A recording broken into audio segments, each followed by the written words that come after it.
and so let's hope we can repeat that performance. We certainly did not do that good so far in practice and qualifying, but we should look better in race trim, I would say. Thank you very much, Norbert. Good luck. Has caused problems in the past, particularly last year, if you remember. Michael Schumacher was actually quite slow away off the grid. He started in 4th place last year, had a gear change problem, made him very slow away, and he was hit by Luciano Berti in the Prost, who went cartwheeling down the road, didn't he? Hit Enrique Bernoldi, caused all sorts of chaos. I'm sorry to say, but if anybody was going to hit Michael, it was going to be Luciano Berti, because, you know, when you see cars separating in front of you, there's always a reason for it. But Berti, you know, young man as he, a nice guy as he is, had his head down, charging, and all of a sudden there's a Ferrari doing 0 miles an hour, just bang. So over the top of Michael. We're just getting word from the pit lane that what was causing Rubens to jump from the race car into the spare car was a gear change problem, and accordingly, well, Peter Windsor in the pits outside the Ferrari garage is saying that the Ferrari engineers have resolved that problem. So the car would be available if there was an incident on the opening lap, for example, a first corner shunt where we saw the race being red flagged and coming back and everyone having to restart. The lap layout, 67 laps to be completed here this afternoon, the first time that we've seen this revised track used in race conditions for a Grand Prix, and that hairpin will be the centre of attention, I'm sure, for plenty of incidents. There were incidents there in the Formula 3000 race yesterday as well, and I'm sure we'll see more of the same in the Grand Prix itself. Michael Schumacher, in the last 3 Grand Prix at Hockenheim, hasn't done any more than 23 laps. Part of that is that he didn't race in 1999 because it was after he broke his leg at Silverstone, but he still is chasing that elusive 2nd win and his first with the Ferrari team. What a delight that would be for him and his thousands upon thousands of fans that have gathered here this afternoon. Let's just quickly run through the grid again. The Schumachers on the front row, Barrichello and Montoya on the 2nd row, then Raikkonen and a very strong-looking Giancarlo Fisichella. The Hondas performing extremely well throughout the session. As you can see on the first page of the grid, down to 12th, we have all 4 Honda-powered cars, and people like Sauber and Renault are suddenly taking notice of the fact that Honda have come up with something a little more special. They are racing those engines. It wasn't just for qualifying, so they can expect to maintain that sort of performance in the race this afternoon. Great to see the Arrows cars back on the grid. Frentzen starting in 15th place, his teammate Enrique Bernoldi starting 18th. So with all the shenanigans that are going on with that situation and its team ownership, the main point is that both cars are on the grid and they'll be looking to work their way up the order if possible. Down towards the back, Mark Webber looking for another solid result. He was good throughout the Manicourt race, finished in 8th position. His 2nd best finish of the year. Has shown good reliability, that Minardi Asia-Tech. Not so much pace perhaps, but it's given Webber several Grand Prix distances. Yes, and what it's done for Mark Webber is put him into the frame for the opportunity when drives and maybe teams further up the grid are looking around, casting an eye at talent available. And Mark Webber has had already a run on a Jaguar and I think did a good job for the team. Certainly they would think of him as an able and competent replacement should they choose to replace Eddie Irvine, whose contract ends this year. Pedro de la Rosa's got a contract for a further year, but whether that involves options on either side, still not entirely clear. But Mark, very keen to move onwards and get into a manufacturing team and enjoy all the benefits that you have, not least of all the budgets available to those manufacturers. Just the 1 minute to go now to the formation lap. Now, is everybody going to get off the grid safely this time? The last 2 Grand Prix, we have seen problems for Rubens Barrichello. He's had problems already. Let's just hope now. Michael just checking that the engine's firing up. This is where they will all be getting those engines fired up, putting them back down on the ground, and then hopefully they'll get away cleanly. So we've got scrubbed fronts on Ralf Schumacher. Let's look at Michael. Scrubbed ears as well. Then we've got brand new set of boots on Michael Schumacher's. The reason he puts his hand up like that is just to indicate to the starter at the back of the car when the air starter goes in, I'm ready, everything's all fired up, so just push the air compressor and then the engine fires up. So engines are started. Marshals are standing beside the track ready with their yellow flags in case somebody gets stranded at the start. Let's see if they all get away safely this time in the beautiful blue skies here at Hockenheim. 21 cars starting away from the formation lap, and so far so good. Everybody gets away cleanly. The 2 Williams laying a lot of rubber down. Oh, they laid stacks of it, believe me. They're starting on the dirty part of the racetrack. Montoya and Ralf Schumacher just switched everything off, laid two big black lines, and they will line up immediately. They come round straight on those lines, hoping to gain some grip from the dirty part of the racetrack, in a hope to maybe not get outgun Michael Schumacher, but to try and maybe slide ahead of Rubens Barrichello in the second of the Ferraris. So now they're heading on to this new part of the track. They're not in the trees anymore as they used to be at Hockenheim. They're on the long curve called the Parabolica, which is about 1 kilometre long, and they're up to speeds of over 200 miles an hour there in qualifying. Might be a fraction less in the race itself. Riding on board with Juan Pablo Montoya. That first corner is going to be tricky, you know. It sort of tightens up on the apex, very narrow on the apex. I just hope they all make it through safely. There is a lot of runoff on the outside with that extra tarmac. That might give them a bit of leeway. I suspect by the time they get down to the hairpin bend, they'll have gone through turn 1, hopefully no trouble, but there could be turn 2, possibly trouble. So that long turn 5, I think it is, could be hopefully clear of any issue. The heat haze is clear as we see the track temperature climbing at Hockenheim. It's been such beautiful weather all day. It's getting hotter and hotter. It's certainly the hottest it's been all weekend, and this could change the equation for those tyre manufacturers. Into the stadium area and virtually packed out with fans, most of them cheering on Michael Schumacher, many of them I'm sure cheering on brother Ralf. The two of them set to start on the front row of the grid. Well, there's a sensible mother covering the ears of her young offspring. The best thing she could do is buy a pair of ear defenders, and that would mute out a lot of the very sharp harmonics that a Grand Prix engine emits through its exhausts. But with the temperatures as hot as they are, those teams that are opting for their harder choice of tyres, and that's what Ferrari and the Williams teams have done, McLaren, they're also going that route, so tyres will be a key issue here this afternoon. All the preparations have been made. The teams have done their work.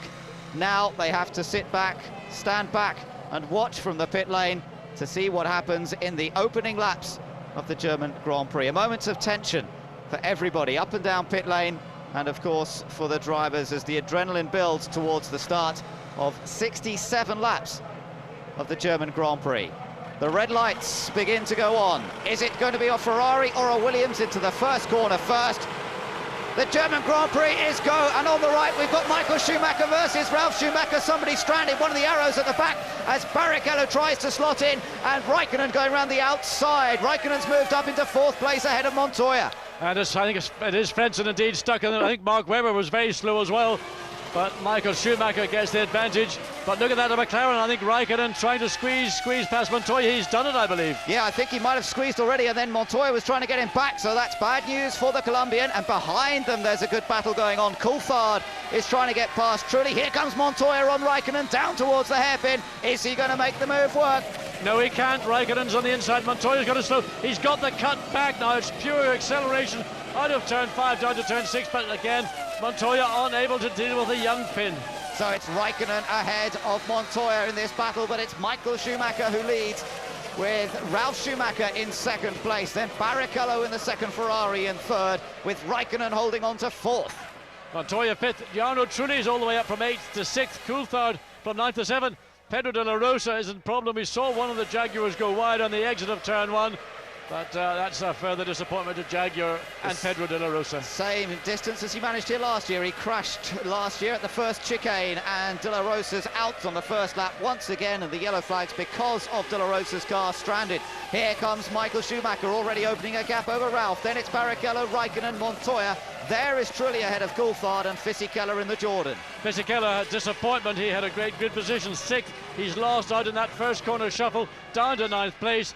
But doesn't matter, it's a 66-lap Grand Prix now. And Ralf looks as though he may be struggling already to stay ahead of Barrichello. The gap opening up between the Ferrari out in front and the Williams in 2nd place, and Barrichello now beginning to bear down on Ralf Schumacher, looking for 2nd spot. But he was thinking about it. He said, no, I'm going to wait. I'll just give myself another lap or so. There are the flags for De La Rosa's Jaguars, pulled off to the left as they come down into turn 6.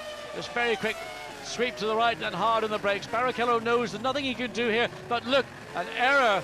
So maybe he's got an opportunity as they come out of... No, it's not going to happen. The best time for Barrichello is to get himself prepared, to come out of turn 2 cleanly, and then get a run on Ralf Schumacher. This is where we've seen people running wide. They both get through the Agip corner safely, turn 12.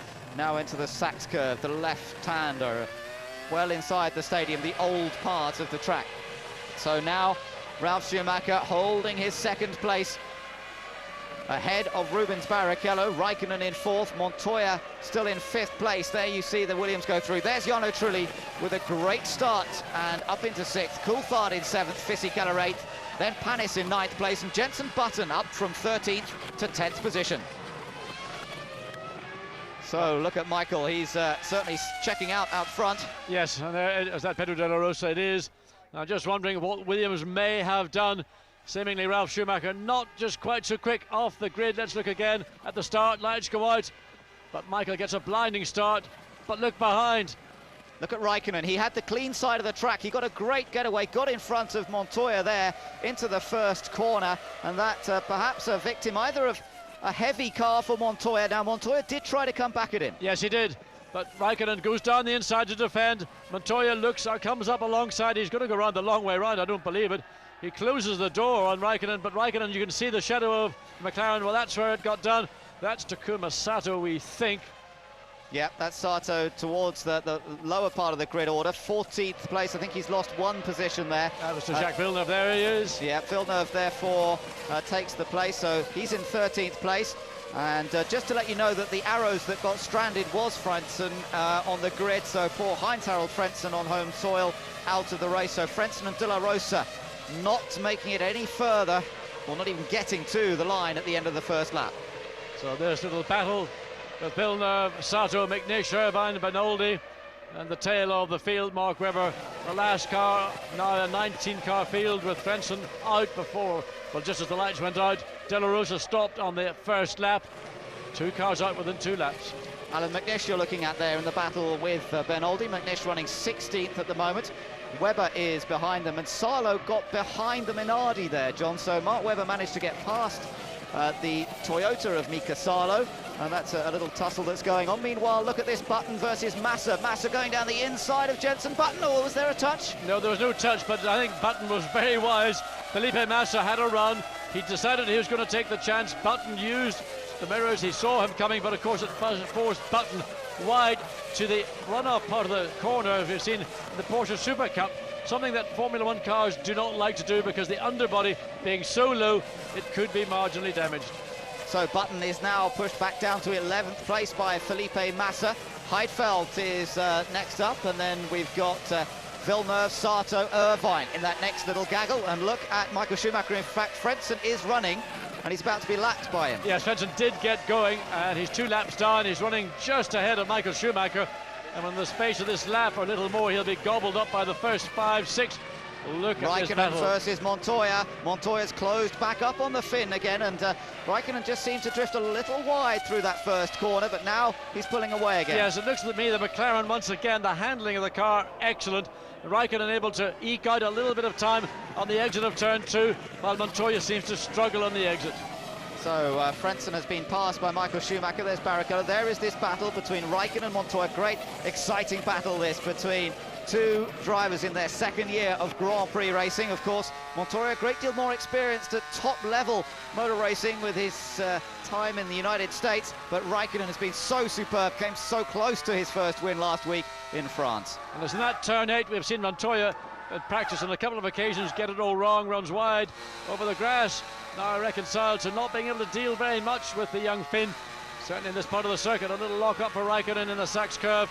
Montoya gets it in, sees those little signals, knows how hard Raikkonen is pushing. So how much fuel did they all start with? That will be the big question. Montoya's car did look a little slow off the line, but he was on the slippery side of the track. It may just be down to getting a little bit less grip and less traction off the line, but certainly Michael Schumacher got away well. We're looking further back. Here is the battle between Trulli and Coulthard, these 2 running 6th and 7th. The problem for David Coulthard is running behind Trulli, and I think he could run quicker than Trulli, but he can't find a way past. It is now 13.3 seconds behind race leader at the end of lap 5. Heading down towards the hairpin, and you know, with the benefit of following other cars, we're actually seeing pretty high speeds at the speed trap down there.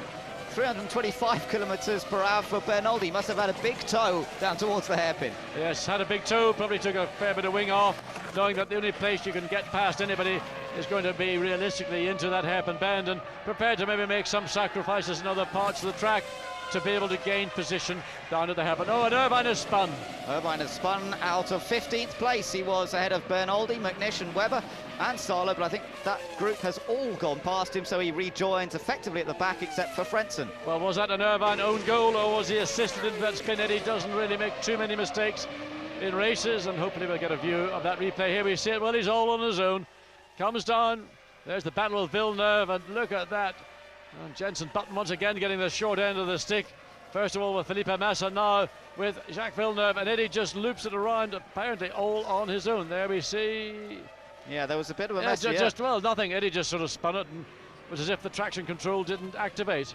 Well, I wonder what's up with Button, unless he's got a very heavy car at this point, because he does seem to be struggling under braking at the hairpin. So Jenson Button, I wonder if they've put a lot of fuel on board the Renault. We won't find that out until a little later on. Their second place man, Ralf Schumacher. Third is Barrichello, and here come the battling duo, Raikkonen and Montoya. Yes, the front three are pulling away fairly comfortably now from Kimi Raikkonen in fourth. 3.7 seconds to Raikkonen to Barrichello, but now when Pablo Montoya closes back up as David Coulthard once again feels it's time. He's seen enough of the back of Trulli's Renault into turn 6.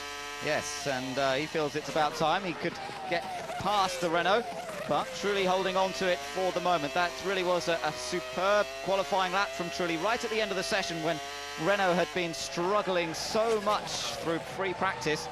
They made a lot of changes to the car, and Trulli did one of his qualifying specials to put it on the 4th row, and I'm sure Coulthard would be quite happy if he hadn't done, because he could have done with being slightly further up the grid himself. Very close in qualifying. We had some 14 cars covered by 1 second in qualifying yesterday, and once again we're seeing a very close level of competitiveness in the midfield. And Pablo Montoya still finding that Kimi Raikkonen's McLaren capable of holding him behind, and Raikkonen just sitting there driving away, showing maturity. I think he's learned an awful lot from last weekend's French Grand Prix, overcome the disappointment of that little incident down at the Adelaide hairpin where the oil from McNish's car he wasn't aware of it, locked up on the brakes and let Michael take the victory. But now again Montoya, the speed of the Williams, runs right up to the tail of the McLaren, and once again this battle for 4th place is hotting up. Let's ride with him. Onto this new section, the tight left-hander where he made a mistake in qualifying yesterday, the very quick right-hander out to the curb, and now the Ajit turn where we saw so many people running wide, including Montoya himself.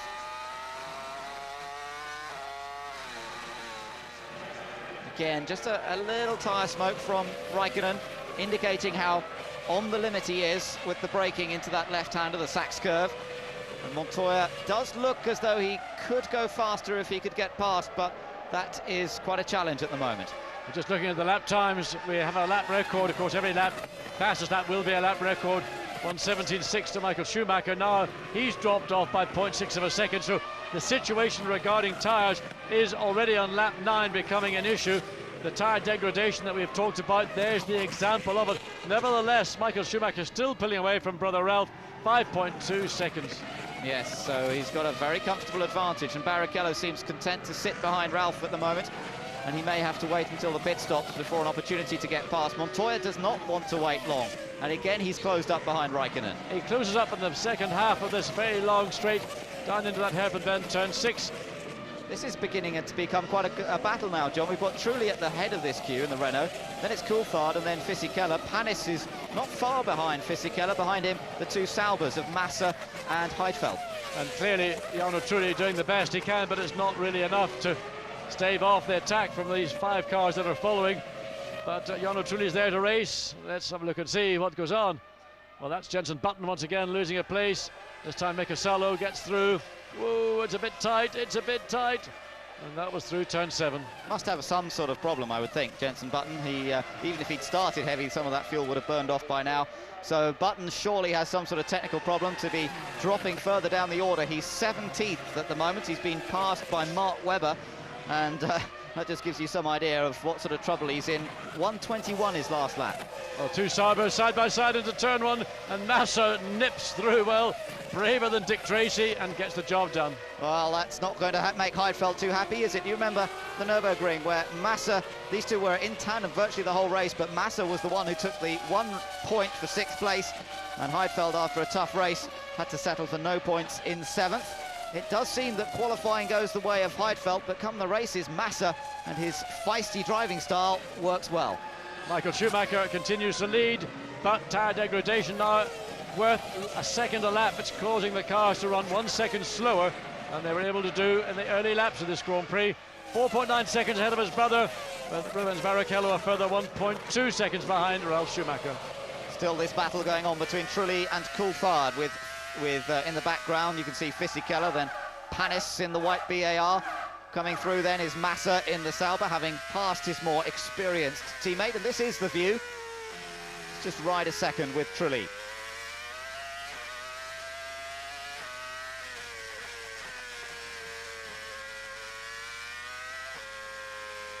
Listen to that, notice how he changes up early. Yes, as I call a short shift. Surprisingly, we've not had anybody do that in any of the qualifying or practice sessions. Let's see what Michael's been up to. Whoa, Michael got a big... Now, he did that in practice when he clipped the curb on the inside, and it caused him to run wide and actually go over the grass onto that runoff area. Again, clipping it, I think, on the entry. The back end suddenly let go, gets the lock on. But look at this, is a pass coming up? Is it a pass coming up? Montoya on Raikkonen, this is great stuff, side by side. Oh, they're both slippery. But it's horsepower now. Can he get back side by side? But Raikkonen has done it, he's got back. Well, that was a real chance for, I should say, for both of them. Both of them raced hard, but both of them didn't have contact. But now Montoya sweeps through on the inside. He's in the wrong part of the track for this next right-hander. Now he's in position. Can he get the power down? Has he got the horsepower advantage? Yes, he has. He's got the inside. Montoya now, has he got it? But Raikkonen stays with him around the outside, still side by side. Montoya squeezes him out now into the Sachs curve, the left-hander. Montoya finally finishes him off. What great racing between these two. That was just, outstanding. But what was outstanding about it for me is that started in the hairpin turn 6 and went all the way through to turn 12. They raced wheel by wheel. They almost had contact, certainly in turn 12, the Airjeep corner. It was as close as it gets, but Raikkonen and Montoya, both racers respected each other's track position. But Montoya now, having got himself ahead into 4th place, has already begun to open up a short gap. And how critical do you think that will be in the coming years of Formula One, John? These two are likely to be amongst the pace setters in the next few years, and they will have enjoyed that first encounter wheel to wheel, and Irvine spun again. Well, Eddie Irvine's having a very, very difficult day. This is done in the final 2 turns. Second spin of the afternoon for Eddie Irvine. Let's look again how this battle developed. This is coming into turn 6, the hairpin bend. Raikkonen defence. Montoya's actually ahead. Coulthard's got past. He's got past Jarno Trulli. Yep, dive down the inside of Trulli. That puts him into 6th place and finishes it off. And Trulli now does seem to be struggling for pace. And right behind him is Fisichella and Olivier Panis. And I think that Trulli may not be able to hold this lot off much longer. I tell you what, I hope he doesn't, because we're going to have a stunning couple of laps. The Renault is really struggling. Giancarlo Fisichella now has got a clear run. Flavio Briatore is faced, looking at the thing, saying, this is not our day. Button is still running, he's down in 18th place, but Jarno Trulli, the one under pressure. He's gone wide. Fisichella's made a mistake and Panis has got him. And watch Massa, he's also going to try and take advantage of the mistake from the young Italian. He made an error just coming through the Airjeep curve, ran wide. That was enough for Villeneuve. Thank you very much, Panis, for Olivier Panis. Job done, I'm through. So, Olivier Panis, the Frenchman who's really been driving well this weekend. Look at these three. Massa's got it onside Fisichella. How did he manage that? He's got dirty tyres. Fisichella's tyres got choked up with all the dust and dirt by going offline. It's going to take him maybe 3 or 4 corners to clean it up, but Massa maybe on a lighter fuel load. And now Panis having a go, looking to find a way past Jarno Trulli. Trulli in 7th, Panis in 8th. Well, Massa is certainly an exciting racer, isn't he? He's prepared to have a go anywhere, and that wasn't a normal overtaking place, but he still got through. Here comes Panis on Trulli, trying to go for the inside into the hairpin again. Honda horsepower clearly is back in Formula One. There you've seen it. Renault had no response. Trulli said, I know when I'm beaten, I'm not going to defend it, because he's just that much quicker than I am. He can't do much at all, and Massa will be the next one to have a go, and you can bet he will have a go. The young Brazilian, there he is, ahead of the yellow Jordan of Fisichella, with Heidfeld in the second Sauber just back, and it certainly looks as though Fisichella's beginning to slide around. We're riding on board with the second place man now, Ralf Schumacher, a 1:18.1 last time around, same time virtually as Barrichello behind him. not much different to Michael Schumacher ahead of him, and Montoya, who's now got into some clear air, is lapping just a fraction slower than the leaders. He's just on a 1:18.3. Yeah, but you contrast what Raikkonen's doing now, running in a 1:20.018. So Montoya's pace has dramatically risen, where Raikkonen's has dropped back. So that battle that we were watching for fourth place with Raikkonen and Montoya, once Montoya got through, then he's up and running. Yeah, Massa having a little bit of a look there at getting past Jarno Trulli. Watch out for the yellow and green helmets in the Sauber, bobbing around as he moves and jostles for position here, turning through turns 2 and 3. Now, it's along this next stretch where he will likely have a go. Watch her go. This is Nick Heidfeldt's view, looking forward to Fisichella. What we want to see is Felipe Massa. Is he going to slide down the inside? Yes, he does. Gets along, not quite alongside. He's going to force it. Oh, he didn't. Fisichella almost overruns Massa. Now Nick Heidfeldt gets a chance, and Jacques Villeneuve. What has happened there? I'm just wondering where... well, that's okay, yes. So we've got Villeneuve joining into that battle. 12th, Sato is 13th. So he's joining the back of that You think there's Olivier Panis? He's gone his way. There he is now, going through turn 12. Yes, indeed. Panis well ahead of this battle. He's pulled away very quickly, hasn't he, from this group? And Massa now trying to find a way past the Renault that is bottling everybody up.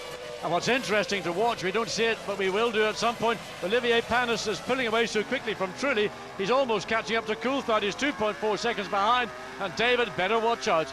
A 17.9 from Montoya on that last lap, so a little bit quicker than some, although Barrichello did a 17.8. So it does look as though the Williams, their tyre choice is being sustained. They're working well on the harder Michelins, which we think that they went for this race. But it does look as though Jarno Trulli's struggling, whether it's tyres, whether it's something else. Here comes Massa. Well, Renault struggled here all weekend. I suspect the bottom line is they just haven't found the grip that enable them to run at the pace you've seen in other Grand Prix. And Felipe Massa, he shouldn't overrun into turn 2, take his own line, take his time, but get out of the corner quickly and use his extra speed off the corner to help him. And look at Fisichella, he's decided, and he goes down the inside this time. He has done it. Now watch Fisichella trying to get back. Massa's made a mess of the exit, but Fisichella can't respond. No, so that puts Felipe Massa up into 8th position, up ahead of Jarno Trulli. Trulli, yes, who can't get back at him now. Fisichella now has that opportunity, but he's got the Sauber of Heidfeldt right behind. Look at Villeneuve and Sato, all that much closer. New lap record for Ralf Schumacher. 3.7 seconds now behind his brother in the lead of this afternoon's Grand Prix. And we're looking at Renault preparing. This is a new set of tyres being prepared. We're on lap 16 of 67. That's an early thought to make a stop. Yeah, we wouldn't expect to see stops until into the early 20s, pretty much the earliest we would expect to see. Anyway, as you're watching Fisichella come through, he's now 10th, remember, and this gaggle of cars that's been battling behind Jarno Trulli. Trulli now has been pushed back to 9th. Massa is heading off up the road. He's getting away very quickly again.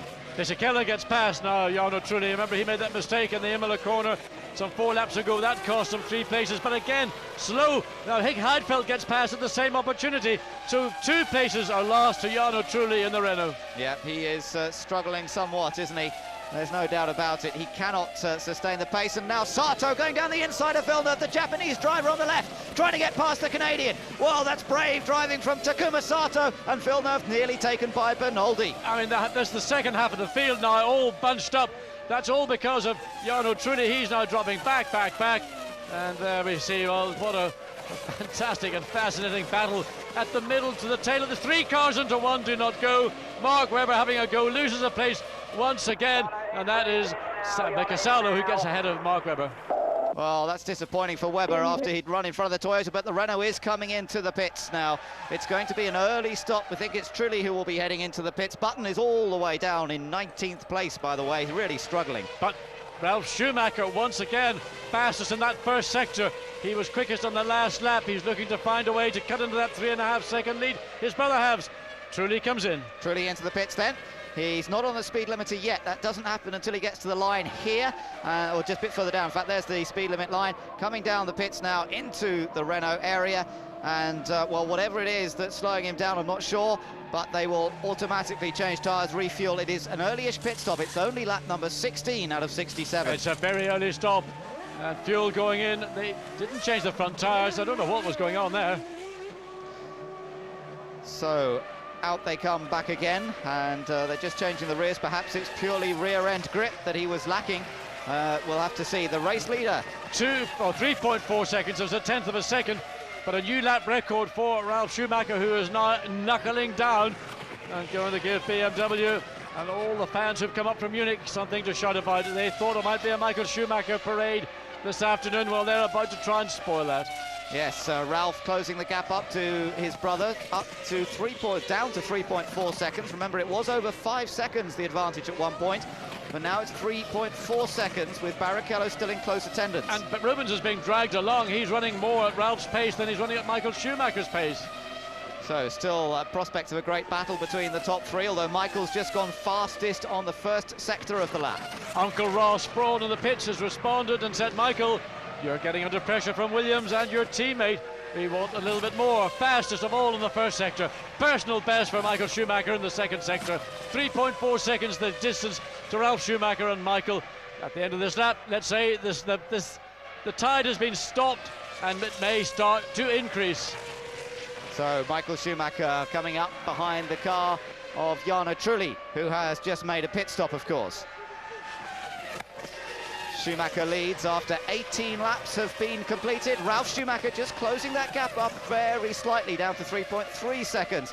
And Ralf, the fastest man on the track at the moment. His teammate, Juan Pablo Montoya, runs in 4th place. And improving on this lap, he's setting best sector times for him personally. Cross the line he goes, and that was a 1:17.6, so almost the same pace as the leaders. Yes, but of course, by the lap, he's still losing ground to his teammate. Montoya is some 19 seconds behind Michael Schumacher, some 14.8 seconds behind Rubens Barrichello in 3rd place. Yes, so there's a long gap between himself and the top three, and at the moment it's very much a battle between Michael Schumacher, Ralf Schumacher, who's putting in those series of quick laps, and Barrichello, who seems to be able to maintain that pace. Montoya into the hairpin. He's got fairly big distance behind him now to Kimi Räikkönen. Remember, they were battling, but now there's some 12 seconds between them. So Michael flashed through. Jarno Trulli, who's now a lap down, goes through. Then it's Ralf, and there's another pass. And we're looking, it's just Fisichella, I think, on Heidfeld.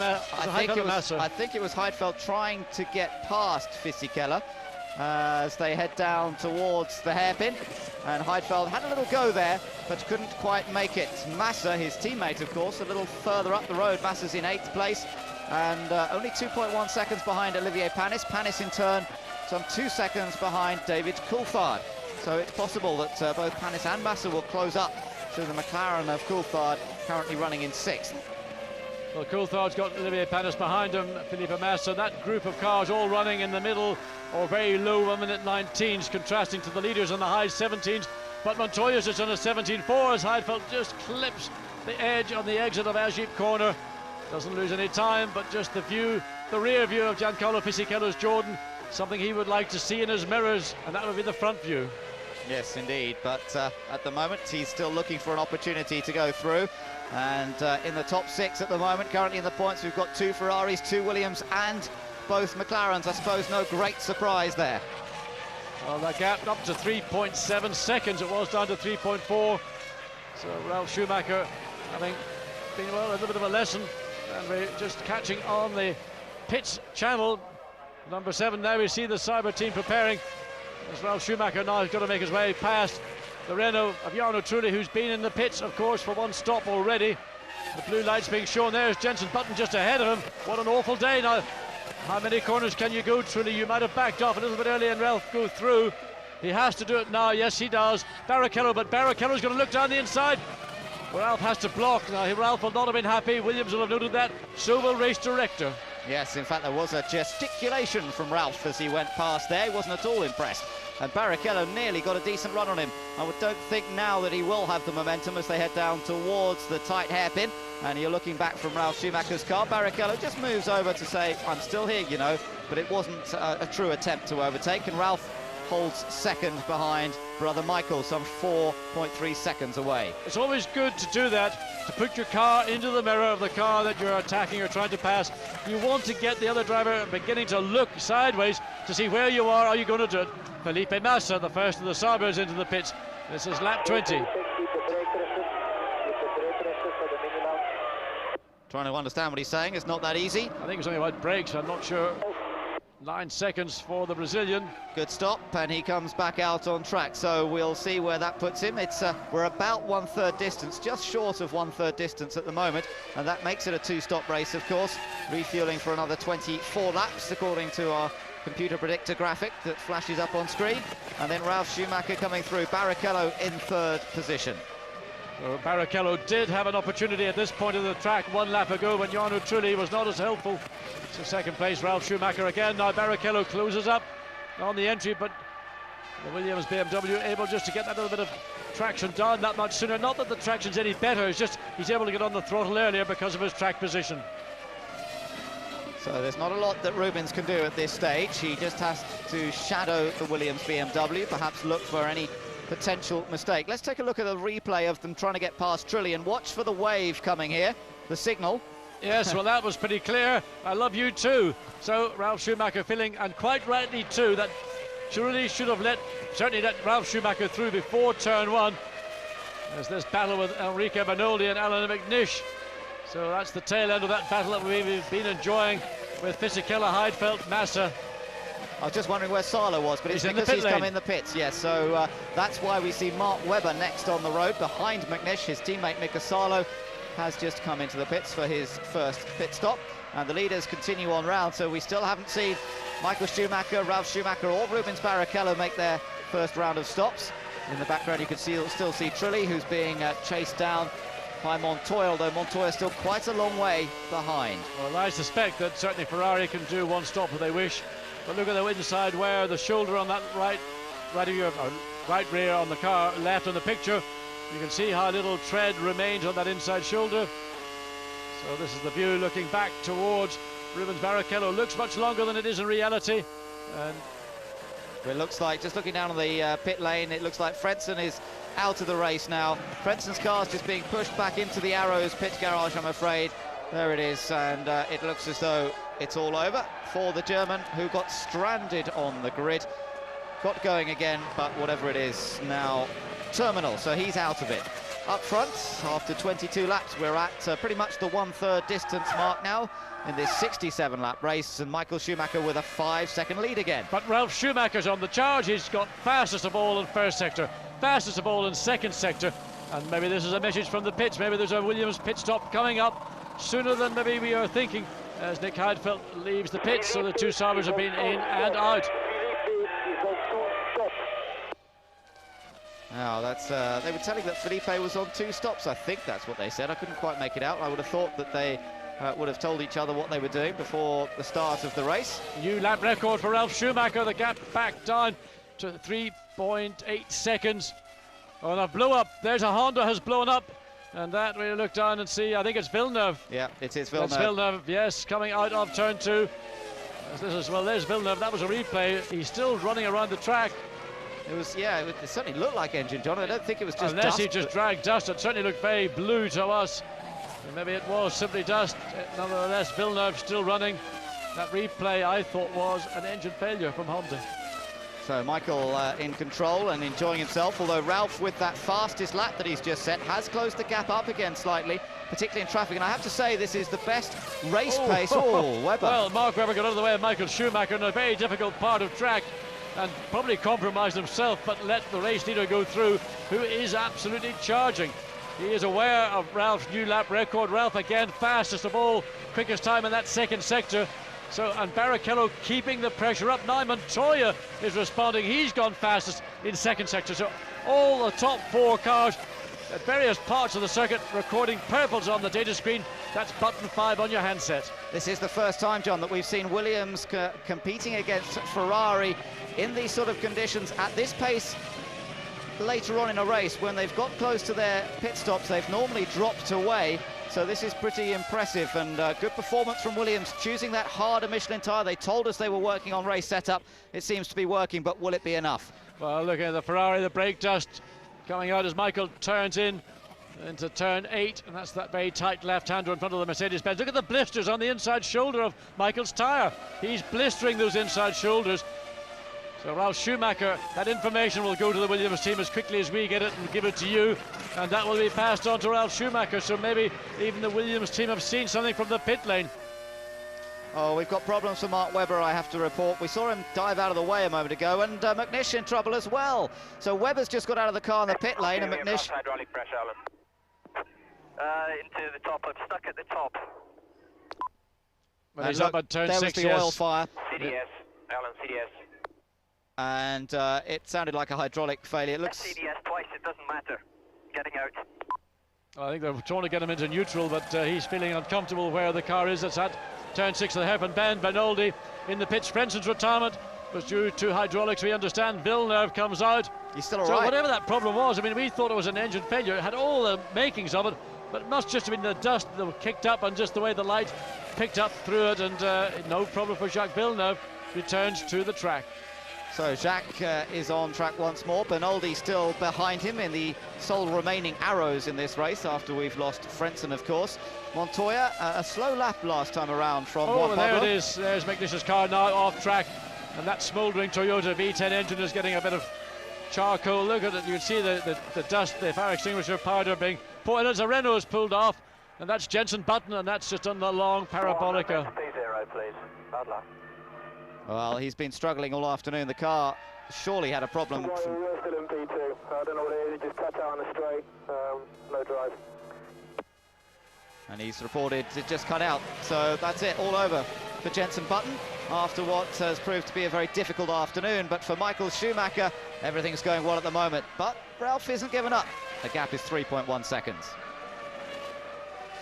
So, across the line, let's see who's coming in. Eddie Irvine and Barrichello. So Eddie Irvine not really in the race today, having had a couple of spins. Rubens Barrichello with the spare car, the first time he's enjoyed that luxury. Ferrari come in on lap 26. This is absolutely crucial.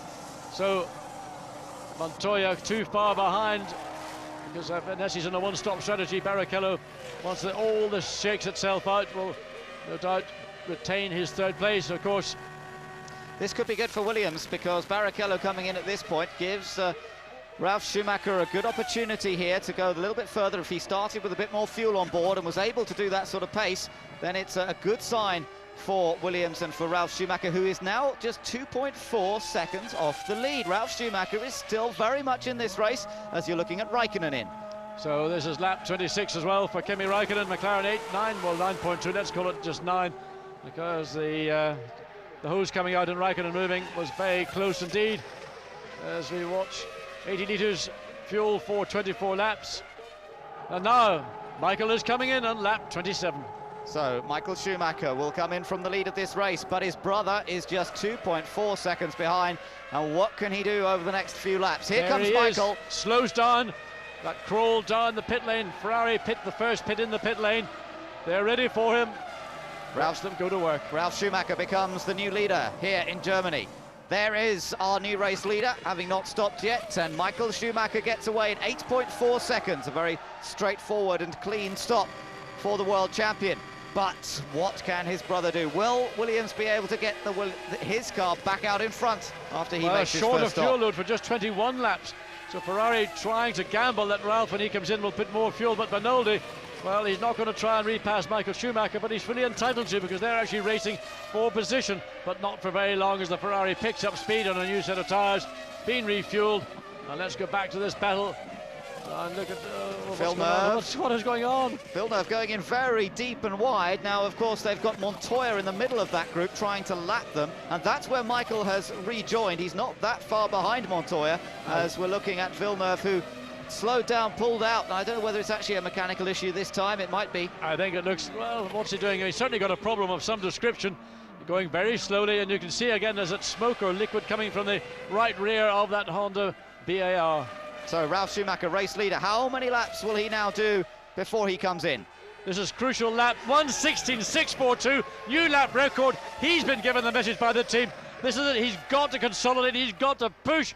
If he's ever pushed in his life, he's got to do it this year. If he wants to make it 2 in a row, he's got to push hard. Yeah, this is where Ralf Schumacher's really up against it. Can he do what his brother always does so well at this point in a race and put in some semi-qualifying laps? This was the clearance as they were blowing away the any debris that might be in the side pods of the Ferrari.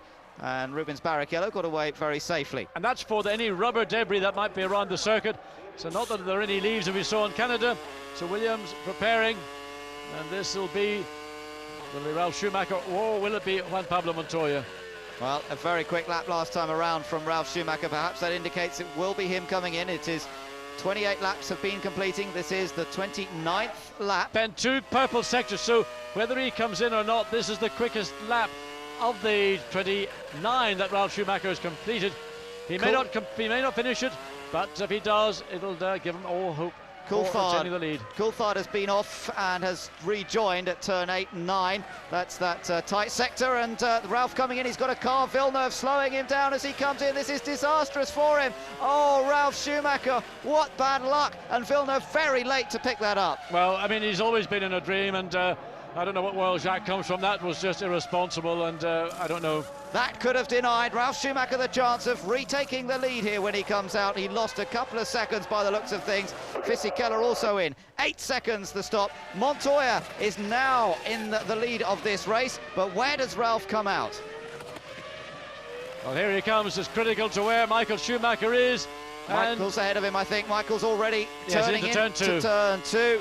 And that means that Ralf has not been able to take the advantage there of some good quick laps. Well, I mean, I know that Jacques Villeneuve had a problem, and maybe he didn't expect to see Ralf Schumacher power up behind him so quickly. Nevertheless, you are responsible, and particularly if you have a problem, to ensure that you keep out of the way. There was Michael, but where about Barrichello? Just They're still him. right behind him. Look at that. Well, there's a deja vu, but watch Barrichello. He's already been in and out. He's up to speed. His tyres, he's got accustomed to the field. Remember, each set of tyres, meant to be identical, do provide slightly different handling characteristics. So they head around. Coulthard, I mentioned to you, had a bit of an off, but he didn't really lose much time through it. And Coulthard has just made his pit stop, in fact, from 5th position. And we'll see if that keeps him safely in that place when he comes back out again. As Montoya awaiting. We're awaiting Montoya's pit stop this lap. We're expecting Montoya to come in now. Well, Mika Salo stays away, and here comes Juan Pablo Montoya. So he now drives down the pit lane. Nobody there in his way, gets in cleanly. As Michael Schumacher now takes over the lead. Ralf Schumacher second, Barrichello third.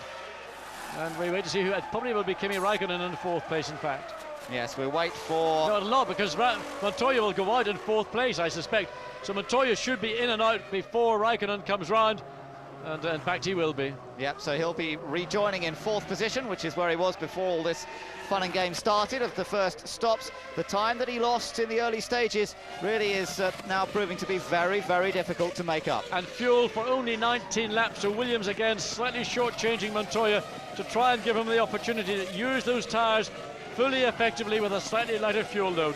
Be interesting to see what the gap is between the top 3 and Montoya at the end of this lap, as they've all now made their first pit stops. But Michael Schumacher doing the business as ever and managing to put in enough quick laps himself. He must have done a great outlap when he made his pit stop, because we know how quick Ralf had been, and yet he still came out ahead. And once again, Jarno Trulli finds himself caught between this battle for the lead of the race.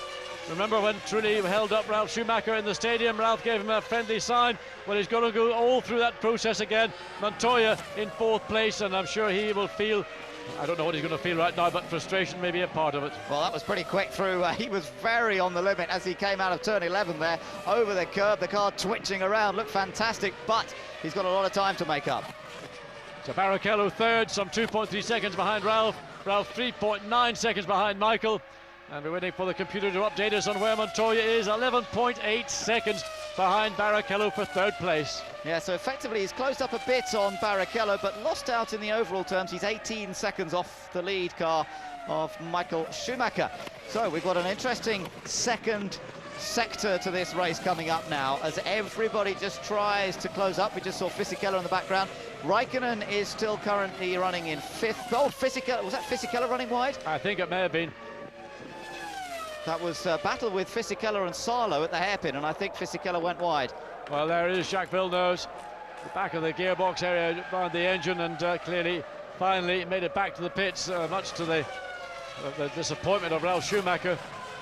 And we think also Fisichella had a problem when he was in the pit lanes. We think he may have actually stalled as he was about to leave the pits, so that's the reason why he's now back behind Mika Salo, but probably more critically for Fisichella, behind his own teammate Sado, running cleanly and happily all by himself in 10th place. Just saw the Saubers go through the shot. It's still Massa ahead of Heidfeld after their pit stops, but they're running down in 8th and 9th places. Well, Juan Pablo Montoya on his first flying lap is en route to do another quick lap, fastest of all in Sector 2. 10.6 seconds. He's taken 1.2 seconds out of the advantage of Rubens Barrichello. Now that's a bunch of time. It'll not happen every lap, but no doubt it'll throw a collie wobble or two into Rubens Barrichello. Yes, he'll be a little bit nervous about that. Ralf Schumacher makes his way down into the hairpin, passing Jarno Trulli, and this time there's no problem between them. He gets through cleanly. And I think Ralf was slightly apprehensive. He didn't force it, he didn't put him under pressure. He assumed that Trulli was aware. Trulli stayed well to the left. Ralf gets through, no time lost, and that's how it should be done. Michael Schumacher ticking off the laps here, 17.7 last time around. 32 laps have been completed. We're approaching the half-distance mark, and Rubens Barrichello still 3rd place for him, but he is some 2.8 seconds behind Ralf Schumacher.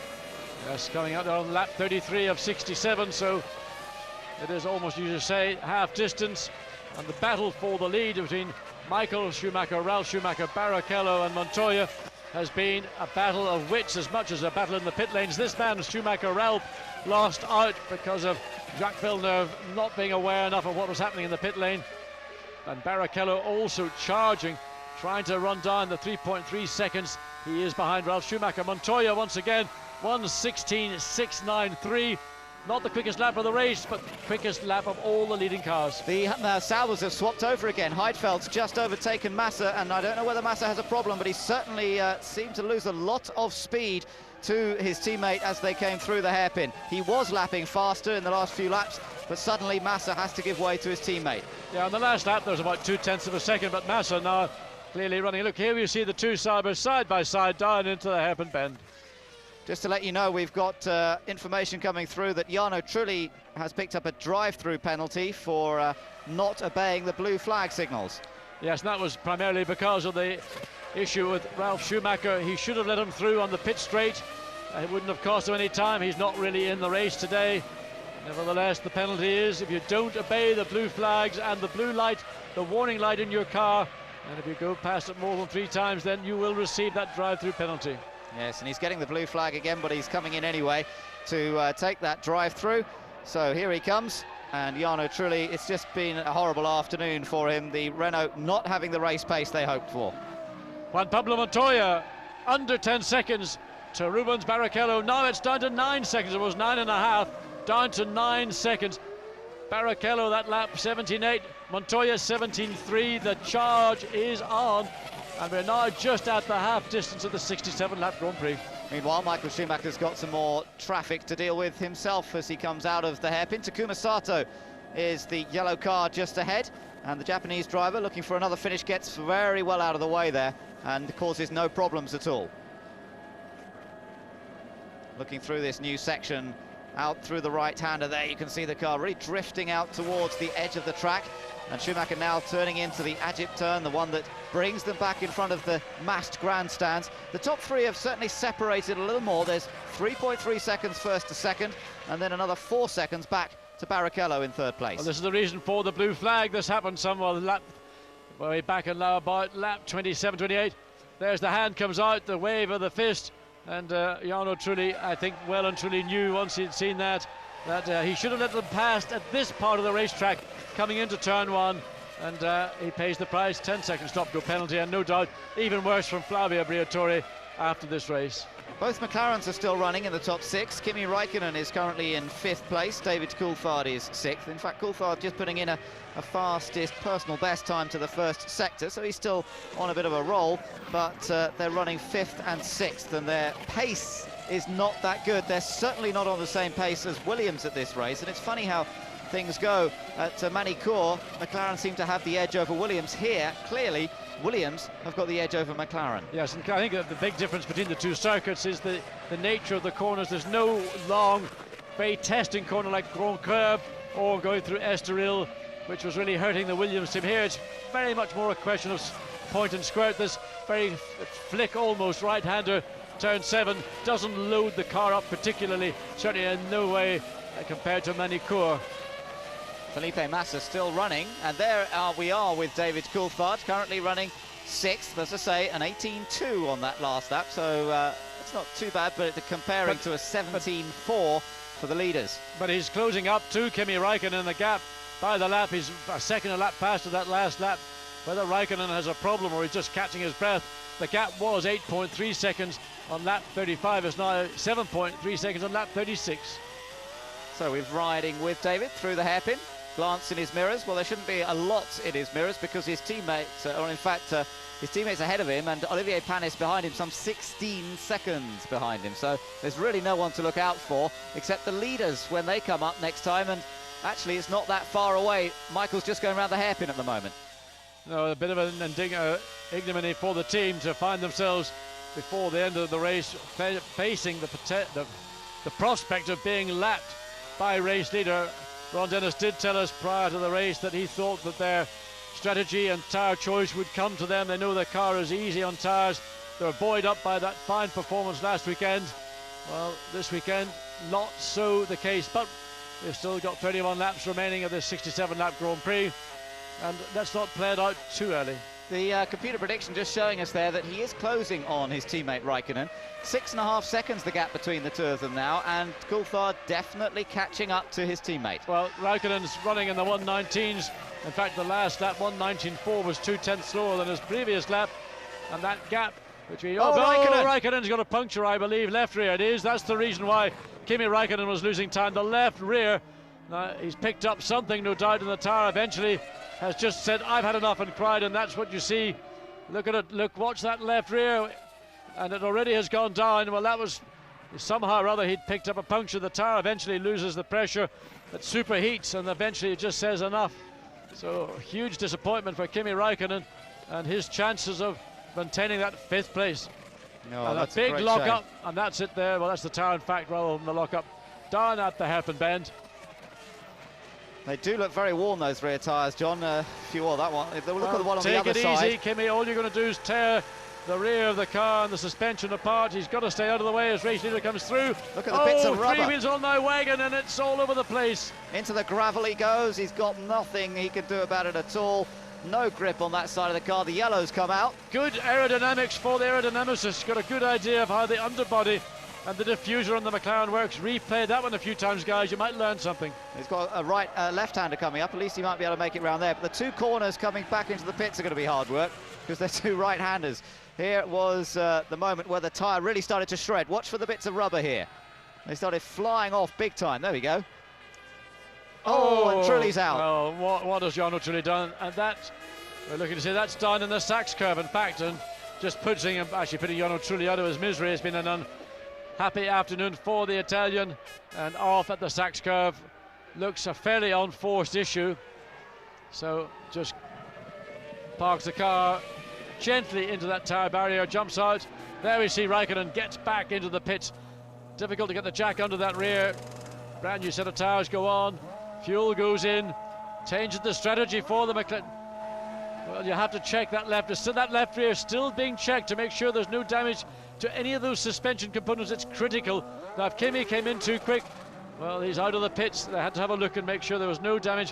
When a tyre flails around like that, it's literally like a scythe and can take out the carbon fibre components in the suspension quicker than you could say Kimi Räikkönen. Well, there was certainly not a lot of tread left on the other rear tyre. And Coulthard has just gone by and put a lap on his teammate. Yes, indeed. So that drops him out of the top 6. It brings Olivier Panis up into 6th position now. And the BAR Honda driver will be pleased about that. He is some 18 seconds behind Coulthard. Now, what else is big? This was Trulli when he went off. Oh, he just locked it up. He just locked it up. I mean, that's a bit fundamental and rather sad because Trulli's better than that. Yes, he is. But, you know, he has made mistakes in the races. This was another view of the tyre shredding and detaching from Räikkönen's car. Well, that will make a few home videos somewhere this year. Well, I don't think Michelin were going to be able to learn a lot from the wheel that came off the car. But maybe they're going to chase that one that's gone down there. I'll tell you what, the race to get down there between the Bridgestone technician in disguise, looking like a German race fan, and the Michelin guy in full Michelin team gear, that's going to be worth watching. Yeah, that'd be fun to see. Ralf Schumacher then, still in 2nd place. The gap between himself and his brother now 5.5 seconds, and he's now trying to cut his way through this traffic past the Saubers. Massa, the car ahead, then Heidfeld. They're both just outside the points at the moment. Massa moves out of the way and Ralph cuts through cleanly. Barrichello a little closer on this lap. I think traffic is helping the second Ferrari driver stay in touch with Ralph. Just 2 seconds the gap between them last time across the line. Montoya is now 10 seconds behind Barrichello, so although he put in some very quick laps after his pit stop, Montoya, he now seems to be a little bit stuck at that same interval to the top 3. Well, Ralf Schumacher finds his way past Felipe Massa, gives himself a little breathing space before Rubens Barrichello comes up, but I'm sure fellow Brazilians will work somewhat together. But the gap between Michael and Rowe and that Olivier Panis, who had been in 6th place, spins down at turn 2. That's not an unusual thing to see Panis make a mistake at this stage of a race. Usually very consistent, pretty reliable, but something's happened, and that will bring Heidfeld up into the points now. One of the Saubers in the points as the battle between Sauber and Renault continues. There is the stricken car of Olivier Panis. Well, it's all over. He's lost the engine now. Was that cause or effect again? And David Richardson, the BAR team, talking to Olivier Panis. But when the steering wheel comes off, it means the engine is shut down, and now you must put the car, select the neutral on that external switch, get the car pushed or craned away to safety, and a potential point score for BAR has now gone with Villeneuve's car in the pits.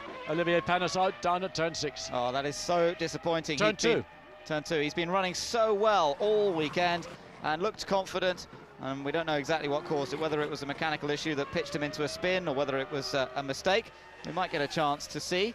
Well, he turns in, looks like maybe a left rear brake. There's just a black mark, and that might have been enough just to snatch the rear of the car around. It did look odd, didn't it? It almost looked like it wasn't a puncture, but it looked at the way it let go. No, that wasn't a puncture, that was a mechanical or gearbox something. You just see a black mark as the car just turned in from that left rear. And that, to me, was a mechanical problem, or it's just simply a brake problem, but maybe most likely to be a seizure of some description. So Panis will not add to his points tally of 2, which he scored from Silverstone, and he has to walk away very sadly. But it does mean that Sauber have moved up into the points, as I say. Nick Heidfeld just being lapped here by Ralf Schumacher, and he has now moved up into top 6 himself, so all the runners up to 6th place have been lapped, and Coulthard, the next one who could be lapped. He's running in 5th place, some 60 seconds off the race leader. If he drops to 77 seconds behind, then indeed he will be a lap behind. They're just getting confirmation from Olivier Panis' team that there was something with the gearbox, and it was that caused the back end of the car to lock up and then spin, and once it had happened, it was all over Red Rover. Oh, it's a very disappointing day then for BAR. They've lost both their cars, and we're down to 13 cars running in this race. If we include Raikkonen in that, he is back out on track, of course, Raikkonen. He's still running, but well down the order after his puncture. And it's almost the level of attrition that we used to expect from the old Hockenheim circuit, which put such a strain on the engines with its long straights. We thought the attrition may be slightly less this year, but doesn't seem to be the case. We're down to 13 runners as we watch Ralf Schumacher. There is the race leader, Michael Schumacher. Still a lot of brake dust coming up as he breaks into the hairpin. His advantage up to 8.1 seconds, though. Big lead now over Ralf Schumacher. 25 laps remain, and we're approaching the point where we might see a second round of pit stops, and indeed Sauber are getting ready. So pit lane once again going to be very busy. Remember that Montoya had a fairly short stop. Ralf Schumacher's stop was impeded by Jacques Villeneuve. Ferrari drivers had fairly straightforward services, but the pace that Michael Schumacher is able to run at right now in this middle distance part of the race, I suspect Ralph will say, my second set of tyres, I didn't have the same balance or same grip. There can really be no other reason. Well, looking down the order, we've seen the cars that have gone out. Panis, Trulli, Villeneuve, Button's out, so is Alan McNish. A long list of retirements, also including Mark Webber and Heinz Harald Frentzen, and of course remember Pedro de la Rosa, who went out on the opening lap. Into the pits comes Felipe Massa, running in 7th place, just outside the points, coming in for his second scheduled pit stop. So Felipe Massa, one of the earlier pit stoppers, in fact I think he was the first in, so comes in as the first for the second round of stops. This is lap 43. So the young Brazilian sits there as Sauber engineers go to work. Fuel hose still attached, clock ticks away, 9.4 seconds. And away he goes down the pit lane. Yep, he gets away cleanly, looking to get both Saubers into the points if they can. At the moment, Heidfeld in 6th place. Back on track then, Felipe Massa. We're looking at the view from over the rear wing of the Brazilian's Sauber. Both Saubers still running well here, and almost a home race for them. Well, it's about as close to Switzerland as they're going to get, and they're both running reliably at the moment. Nick Heidfeld in that point-scoring position, Felipe Massa with a bit of space around him. This is a replay of Kimi Räikkönen. Now he is back out on track with the new tyres on. What else has been happening, well, I wonder? Just check around the bodywork and see if any of those bodywork parts have been attacked. There you can see the rubber build-up and maybe a little bit of damage to the left rear of that bodywork. That's the result of the tyre that shredded, flailing around, and it didn't get the suspension, but it did get the bodywork. Michael Schumacher, new lap record once again, extending his advantage over brother Ralph to 8.9 seconds, and it is remorseless. It is. It looked like Williams had an answer for Ferrari in that first sector of the race, but this middle sector has really seen Michael Schumacher manage to pull away, and the advantage up to nearly 9 seconds over Ralf Schumacher. Barrichello still third though, so Williams still in a battle to hold on to second place, and the question is, will Ferrari manage a 1-2 here in Germany, or will Ralf Schumacher prevent that with his Williams BMW? Montoya still running in fourth, remember, but he's some 10 seconds behind Barrichello, and then there's a huge 42-second gap all the way back to David Coulthard running in fifth, and McLaren, who again is a further 27 seconds ahead of Heidfeld in the Sauber. Down through the field from Barrichello, Coulthard, Heidfeld, Fisichella and Felipe Massa, they're all producing fastest first sector laps, quite deep into their second run on second set of tyres. Barrichello does it in the second sector as well, 2.6 seconds behind. He's getting a message that due to imminent pit stops, get up as close as you can to Ralf Schumacher, because when he comes in you'll have clear air, and we want you to maximise Nick Heidfeld in the pit lane. Yeah, Heidfeld comes in now. Can Sauber service him efficiently, get him back out safely and maintain his 6th position? Sauber have been in the points at Hockenheim before. For Salo, he in 2000. Takuma Sato has come in behind, so the Jordan and the Sauber fighting. There were 6.9 seconds on the last lap. There you see Sato pulls into the Jordan pits as Nick Heidfeld leaves it, so that 6.9 seconds we keep an eye on. Jordan, because they're further down the pit lane than the Sauber team, they're one pit further down. Heidfeld's out, Takuma Sato makes his way now as well, and Sato scenting the possibility of scoring a World Championship point. Yeah, that would be his first, of course. He's not scored any points so far this season, and he's running in 7th place at the moment, now that we've seen some pit stops, but that will drop him back down because Massa has made his second stop, and Massa is back out in front of the Japanese driver as we look through and see Fisichella also heading around, waiting for him to make his Ferrari, second stop. Was this Michael or is this Rubens Barrichello? It will all depend on position on track, but equally importantly, where would he go back in? As we see, and now there you are, blue flags, Kimi Räikkönen, get out of the way, Kimi. If you don't, you will be in trouble. Rubens Barrichello, he's the first Ferrari in, so get him in, get those Bridgestone tyres on. I wonder what Kimi Räikkönen is doing. Is he going to fall foul of the same rule? They got a problem with the fuel rig, John. Oh, disaster for Barrichello. This in the battle for second. It doesn't look like Ferrari are going to take a 1-2 because they did not get the fuel going in, and they had to rush back, get it back on, plugged in and away now. Hopefully Rubens will be able to go. It always happens to Rubens. 21.2 seconds, and that's going to put him into the zone of Juan Pablo Montoya. Into the pits also, Giancarlo Fisichella, as he had moved up to 6th with other people making pit stops. Bernoldi also in the pits at the moment, and they're the tyres as we await for Michael Schumacher to make his pit stop.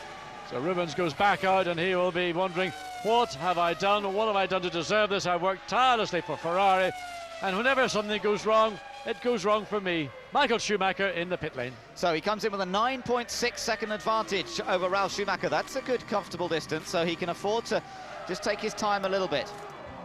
But, you know, the fuel rig, let's see whether there's a problem for Michael Schumacher or that support rig that is in the pit lane. No problem whatsoever from what we have seen. Fuel rig, 8.5 seconds. Juan Pablo Montoya comes through the final 2 turns onto pit straight. Will he get out of turn 1 and be ahead of Michael Schumacher? Well, there's Schumacher. It's going to be close, but I think Michael will do it. Yeah, and Montoya still to make his second stop, comes flying through turn 1. He will be pretty close to the Ferrari as they get onto the brakes into turn 2, but now I think the Ferrari will be able to stretch out an advantage once again. There's the view back to Montoya. But remember, Montoya still will lose a good deal of time when he makes his second stop. For the moment, Ralf Schumacher is the race leader. And amazingly, even with fuel on board, okay, a new set of tyres, and Williams now preparing for Ralf Schumacher or Juan Pablo Montoya. I suspect it might be Montoya because he had a short change fuel, but Montoya took a very small amount of fuel from memory. I don't know whether they can let him stay out or not. Yes, he may have started a little heavier as well, but let's wait and see. We would expect Ralf to be coming in earlier, and this is our opportunity. Let's wait and see. We would expect Ralf to be coming in earlier, and this is our opportunity. Coming through the last two right-handers. Is he tightening the line? Yes, he is. He heads back into the pit lane. Ralf Schumacher comes in. It is going on to lap number 48. Where's Jacques Villeneuve? He's not there. Not this time, thankfully, for Ralf. But that really would have hurt him last time. And Michael Schumacher will retake the lead. He'll be coming over the start-finish line in a few moments. Just fuel, no tyres. Yeah, that's an interesting one. Just refueling. There goes Michael. Ralf does get going. Montoya comes across the line as well, of course, having not made his stop. And look for the background. Ralf will just be rejoining in the background. Hilarious now. He was right at the far end of the pit lane. Interesting that Michelin and Williams did not opt to change those tyres. Ralf must be happy with the balance after all. I speculated maybe he wasn't so happy because he dropped back from Michael Schumacher, but there he is, back out, refueled, no new tyres. Well, what he does have is a big gap over Rubens Barrichello. Remember how close they've been all race? Well, now Barrichello's only just turning into turn 2. As Ralf went too early. That was interesting. Well, what were they doing? I don't know why. The fueler was well out of the way, but the lollipop man said, no, no, no, wait. And indeed, it was Ralf who was looking. He was looking in his mirror at the fuel, at the refueling rig. He wasn't looking at the lollipop man. So as soon as he saw the rig out, he let the clutch go and off he went. But as you say, the lollipop man hadn't lifted it. So not quite what he was waiting for. Montoya now we're expecting to be coming in on this lap. And look at the rubber in the track. You can see how much the track has changed. This was completely resurfaced. The grip building up all the time, but he dives into the pit lane. And this time he'll probably take on board a little bit more than we saw going into Ralf Schumacher because of that slight short changing of fuel on his first stop. So heading down into the Williams pit area. Brings it to a halt. Now changing tyres on this car, I think they are. Yes, they are. Rears, well, certainly front's going on. And that's interesting. Ralf did not have a change of tyres. Montoya does. Barrichello comes through, but look, there's the situation. Montoya, where's Barrichello? There you just see him. So he's coming out ahead of Barrichello. Barrichello lost out massively because of that refueling rig problem. That's the crucial battle, yes, indeed. Montoya now moves up into third position, effectively, and Barrichello finds himself back in fourth place. So Ferrari's hopes of a 1-2 are right out of the window, and Williams now have a good opportunity to score well. And remember, Ferrari still haven't wrapped up the constructors' battle. This will keep it going for a bit longer. And this is the problem with the refueling rig for Rubens Barrichello. And then eventually, well, what's going on? No, the fuel hasn't gone in. They go back in. Oh, disaster. So David Coulthard in and out for the second time this afternoon. And this has been a disappointing Grand Prix for McLaren. Away he goes, but Coulthard, most he can hope for is fifth place. Eddie Irvine still running in the Jaguar, 13th position at the moment, and we've got a blow-up. That's Enrique Bernoldi who is out. Somebody else has run wide. Felipe Massa, we think, has gone on to the grass. And that was coming out of the... Oh, there's the remains, the smoky remains of Bernoldi's Cosworth engine arrows. And just cutting very quickly back to see the incident coming out of that. As-Jeep turn, Felipe Massa did manage to make it onto the grass, onto the, well, more the gravel. In fact, it was Nick Heidfeld. There's the blow-up. Sorry, Felipe, it wasn't you. It was actually Nick Heidfeld. So coming off the track, and there is the view. That was indeed Nick Heidfeld who ran wide coming through the As-Jeep corner and rejoining the fray once again. Of course, he's running in 6th position, so fairly crucial that he doesn't make a big mistake here. Well, I tell you, he may not be in 6th position at the completion of the lap, or if he was, the gap to his own teammate has reduced pretty substantially. He would have lost 3 to 5 seconds with that little expedition into the gravel and the grass. Yes, and indeed Massa is closer to him, but Heidfeld still has the advantage in 6th. Now Irvine's still going, which is now 12th position after we've lost the car of Bernoldi from this race. 12 runners, I'm afraid. That's all we have still going, and we've still got some 16 laps to go, as you can see from the lap counter at the top of the screen. 16 laps remaining in the German Grand Prix. Michael Schumacher some 9.7 seconds ahead of brother Ralph, and still Michael working. Yes, he did. You know, you cannot relax. Michael's still pushing. He's just got under a 10-second advantage over his brother. But there through turn 2, you could see that suddenly the back end just snapped away.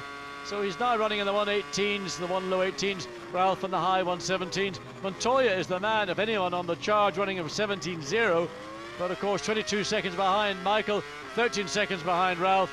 And we have now, on lap 51, we've got 16 laps of this Grand Prix remaining.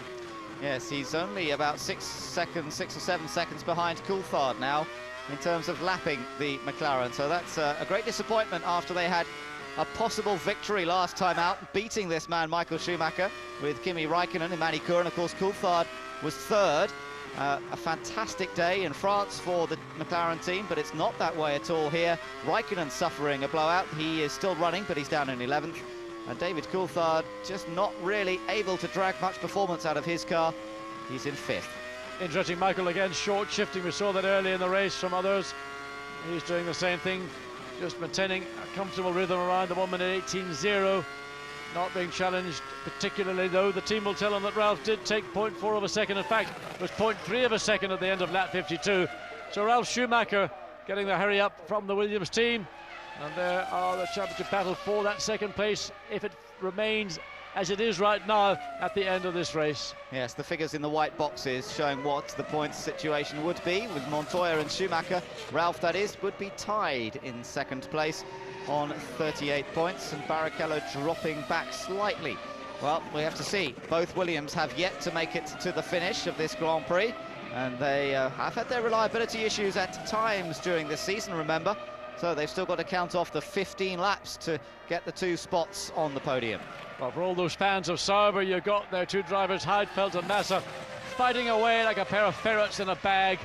Just under 2 seconds between the two. Of course, Massa being helped by Heidfeld's off as they came into the stadium.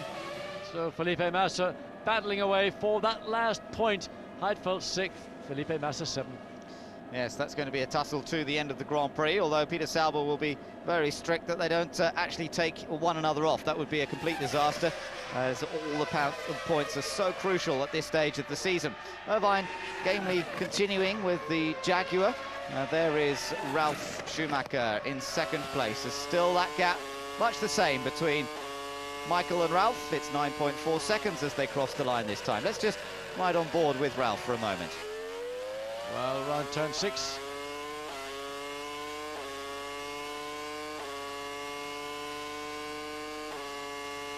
Well, if I work it out, it's actually turn 2. He's on this long straight down into turn 6. Look at the way under braking, how his head and his neck just sort of compress. You really see that so clearly. That's why you don't have the traditional Sunday meat and 2 veg before you get into a Grand Prix car. You just need to be very careful about diet, hydration in a race like this. With the high ambient temperatures, high track temperatures, make sure you take plenty of liquids on board in the form of food and natural liquids, and all the hard work over the winter time, the preparation the driver goes through, this is when it pays dividends.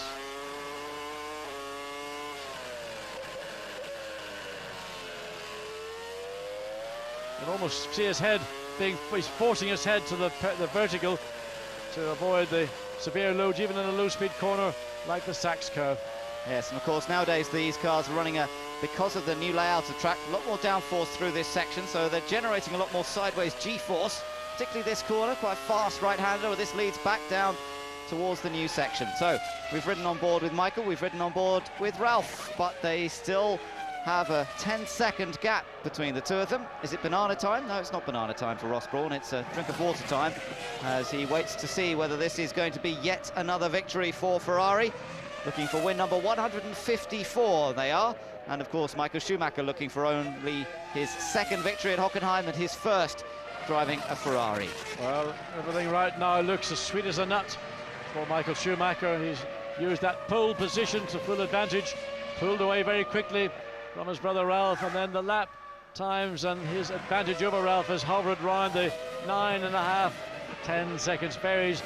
Basically, all Michael now has to do is run at the pace that Ralf Schumacher's running at, and right now on lap 54, this is 55 of course, Ralf was marginally slower than Michael. So one might think, has Ralf given up? We saw him do that, I thought, in Brazil. He's 10 seconds behind. We'll wait to see what it is at the end of lap 55. Has Ralf still got enough fire and fight in his belly to try and run down his brother? We'll wait and see. A 17.7 as he crosses the line. That's 0.2 faster than Michael on the lap. Well, there's a glimmer there, but I think it's just like the embers. It is, yes. Montoya runs in third place. He put in a quick lap last time, although this time it's a 10th slower than Ralf Schumacher, his teammate. The two Williams running second and third, of course. Barrichello still running in fourth place, but he doesn't seem to have an answer. He had that slow pit stop, and he hasn't really been able to lap quickly enough to close back on Juan Pablo Montoya. So Barrichello in fourth place, then Coulthard in a rather distant fifth position, and Michael Schumacher still getting closer and closer to the back of the McLaren Mercedes, but not yet quite within range to lap him. Nick Heidfeld in sixth place, with Massa some 4.2 seconds behind. Just looking at the slow-mo of the Ferrari, this superb 2002 car, which has been the dominant force of the 2002 championship, particularly with that man at the wheel, 5 times world champion Michael Schumacher. And contrast that to Eddie Irvine, the last car in the field, 3 laps down on Michael Schumacher, running in the 121s and running about 4 seconds a lap slower than Michael. And I thought maybe Jaguar had turned the corner, but maybe they've gone back in reverse. On board then with Schumacher, Michael this is. Let's ride with him a moment and just enjoy the sound and scene. Well, we'll switch off just as I say that, of course. We don't get the chance to listen to the V10 at the moment. The Ferrari working well though, and this is the overhead view down into the revised hairpin. Such a tight corner, huge amount of runoff on the outside there, and then accelerating all the way back up towards this Mercedes-Benz grandstand. It's almost as quick as that camera. There's a remote camera which accelerates with the cars. Now, I've never seen a camera on a, I mean, that is a very impressive piece of technology that the German organisers have put into place. At one time I thought it was a low-flying helicopter or something, but it isn't actually. It's a remote camera. I don't know what it's charged by, what motivates it, but it doesn't have to get underway. Yeah, it's pretty quick. Not quite able to accelerate the Ferrari, but not far off. And Michael Schumacher brings it back into the stadium. Ralf here in second place. And he said he loved the track. On Friday he was talking about how much he enjoyed these revisions that have been made by Herr Hermann Tilke, the man behind the Malaysia circuit, the revisions to the Nürburgring as well, and everybody fairly pleased with what he's done here at Hockenheim. And again, you can get this view, this impression of speed that sometimes other cameras don't provide you. Very much almost the driver's eye line, not quite so to the left, but very much the same perspective that you get as a Grand Prix driver. And the corners come up mighty quick these days. Yeah, look at this into turn 1. Flashes over the curb on the right-hand side. And now down towards turn 2. This is where they used to go into the forest, of course, for several, well, it seemed like ages before they got down to that first chicane, even though they were doing speeds of 220 miles an hour. This now the fastest section of the track, and they are still getting up to just about the 200-mile-an-hour mark here. The speed trap located just about at this point before they get onto the brakes, and there you can see it was a 313 kilometre an hour through there that time, but Montoya has done 320 kilometers per hour in the race, and that is exactly 200 miles per hour.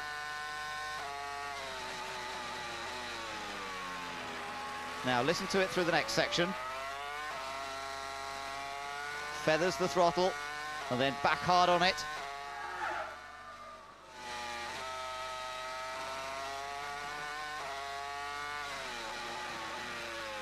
And now into the stadium.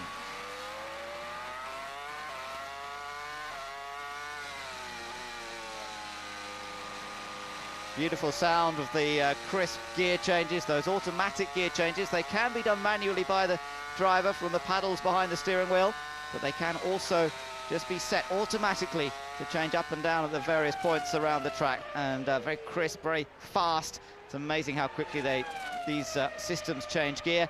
Ralf Schumacher still in second, Montoya third, of course, and Barrichello in fourth. It's all about Williams and Ferrari here at Hockenheim. Well, we had hoped it would be about Williams, Ferrari and McLaren. Well, David Coulthard got trapped for a long time behind Jarno Trulli, but Kimi Räikkönen ran strongly in fourth place And then he did have a major problem. He had a tyre delamination that may have been caused by a puncture. The consequence was that he had to come all the way around the circuit from the most distant point, and in doing so he shred lots of rubber off, and that also affected one of the rear brake ducts. So he's now got a rear brake problem, which one of the rear brakes is going off the clock, the other one's running at operating temperature. And I think also it's probably affected some of the aerodynamics around the back of Raikkonen's McLaren. And Raikkonen, sadly now, he's still running well. 1:18.1 was his last lap, but a lap down in 11th place. 8 laps to go then around this 2.8 mile track.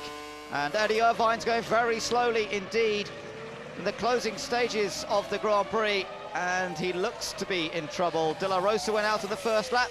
He's made it to lap number 59, but he's in trouble. Yeah, Jaguar prepared for him to come in. And I mentioned Eddie a few minutes ago running very slowly. He'd been in the 121s. He did a 120 on the last lap. So they're getting, the team are preparing a set of tyres, and whether it's a tyre problem or whether it's something more serious than that.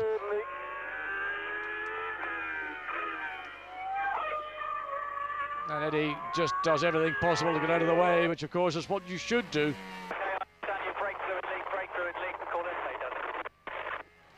Yeah, well, that's a pretty unusual one to lose brake fluid. Probably the fact that Eddie just has no brakes at all. He pushes the foot in the brake and the pedal goes straight to the floor. Although these are dual systems. No brakes. Well, that's the reason why up in turn 2. Call it a day. Now that's it. Quick decision made there by the engineers. No point if there's no brakes, you do not carry on, and there's no point in trying to fix that. So Irvine is out, I'm afraid, adds to our list of retirements. We just have 11 cars running. It's interesting what we were hearing from Ron Dennis, saying that Kimi Raikkonen has got a problem with the braking because of the damage by the tyre. Nonetheless, in 11th place, he's running at the same speed as David Coulthard, who's running in 5th place. Now, David hasn't got a problem. And why is he not running any quicker? This is about the only battle for position that's currently taking place. Giancarlo Fisichella just behind Mika Salo. Salo running in 9th place. Fisichella is 10th in the Jordan.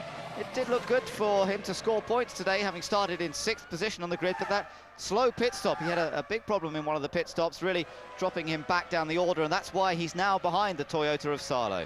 And if I may answer my own question, in fact, the reason is that David Coulthard doesn't need to run any faster.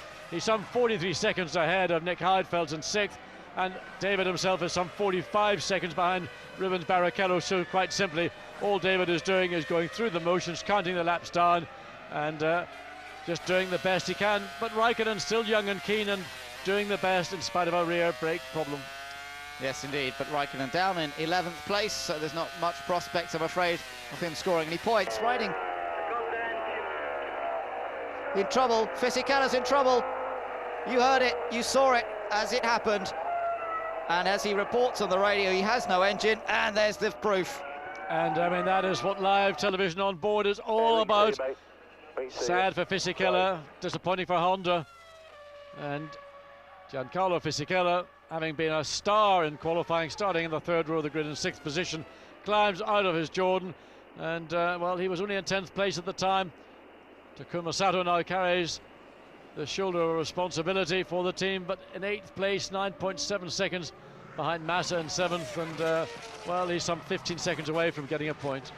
Well, he certainly picked it out straight away. He's on the radio virtually as it was happened, and well before the smoke started emanating from the back of the Jordan.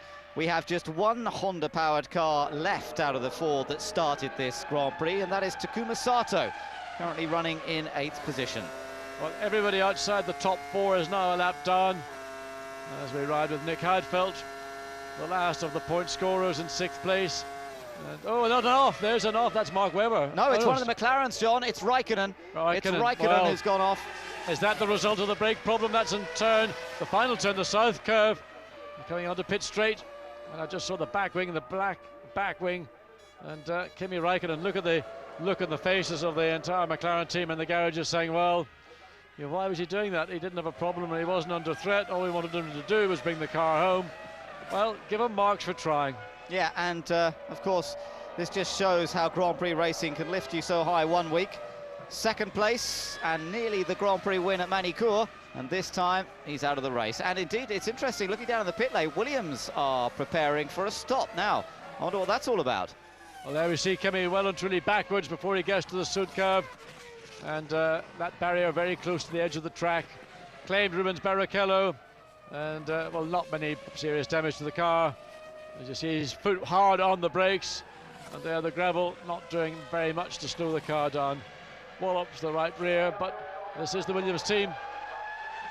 Well, we'll have to wait and see what happens here with Ralf Schumacher. Which one of the cars is due to come in? And maybe it is a concern about tyres, although they don't have tyres ready yet, unless they're keeping them, but they don't actually have tyres sitting down there in the pit lane ready for him. It's strange, Ralf is coming in. It's a strange decision because he didn't change tyres on his second stop. He's some 15 seconds ahead of Montoya, and I doubt he's going to get in and out. He's going to lose a position with this. So what's going to happen here? Ralf Schumacher, let's see what the team do. And they're clearing out. There's something going on around the side pod. Hydraulics, it's the pneumatic system on the engine, we think. So there's been a bit of a leak. So the pressure that operates the air valves was the problem. So Ralf Schumacher loses that position. In fact, he's in danger of Rubens Barrichello now coming up behind him. So while Ralf was looking forward, so that used to happen in the past. It's not so frequent these days, certainly not very much in a race. Usually when that pressure goes down, you usually find the valves are sort of bouncing around your head. Well, Ralf Schumacher, then what a shame for him, because it means he's pushed back down to third. Williams still running second and third because Montoya now comes up to second place, but Ralf Schumacher, who's driven so well, kept the pressure on Michael in the early stages, could not maintain that pace, particularly in the second stint, but he doesn't deserve to have dropped back down to third place, and obviously mechanical problems for the Williams. Well, that's a cruel blow for Ralf Schumacher, who now has got a revitalised Rubens Barrichello. Looking at the rear of this Williams BMW, there's Ralf. Barrichello just comes out. I assume that Ralf will be able to run again at the speeds he was doing, but Barrichello instantly responds with his fastest of ever in that second sector. So no doubt the Ferrari team are saying, get a move on, we could make it a 1-3 for Ferrari. Well, I hope Rubens didn't back off at all in those last 10 or 15 laps or so, because if he had, that might have been his opportunity to lose that third position. We'll have to wait and see what happens as Ralf Schumacher back in the fray once again. Just 3 laps to go then, and Michael Schumacher looks all set for victory here at Hockenheim. Poor Ralf Schumacher will not make it a Schumacher 1-2 after his problems, having to top up the air system in the car by the looks of things, and that has meant that he now only has a little advantage over Rubens Barrichello in the second Ferrari. Montoya has therefore moved up into second place, and the other point scorers look fairly settled. David Coulthard running in a lonely 5th, and Nick Heidfeld in 6th. Well, we're sympathising with Ralf Schumacher. Nonetheless, I think it's fascinating that Formula One is able to monitor every aspect of an engine, a Grand Prix car, and anticipate a problem that would otherwise have seen a massive blow-up for Ralf Schumacher, and they took the only decision available to him. Get him in, we'll put some more air into that system and get him back out. He lost the position, but only to his teammates, so the team haven't suffered in terms of the championship point, but Rubens Barrichello clearly being asked to hurry, the potential to get some more points. Michael Schumacher has lapped David Coulthard now. So, well, it's happened earlier on this year. It certainly happened at Imola. He was lapped when he finished in 6th place there. And I'm afraid it's happened here in Germany on Mercedes' home ground, John. It's a bit of an embarrassment to be lapped. Actually, Ben, what's happening is Michael has actually backed off and Coulthard's closing up. Michael's last lap was a 1:20.9. Coulthard's was a 1:19.5. And with now just 2 laps remaining, I wonder whether Michael will do something which he would not normally do, just give David back his lap, or whether he's going to bother at all. Yes, he's changing up very early now. You could hear using much less revs. Listen. Accelerating out of the hairpin here. Certainly not putting the same sort of revs that he was in the early stages of the race, and that's fairly conventional. He will do that towards the end of a Grand Prix, save the engine, look after it, reduce the number of revs between gear changes, and hope that it lasts the distance. And it only has to last the final 2.8 miles for Michael Schumacher to win yet again and take his 2nd German Grand Prix victory.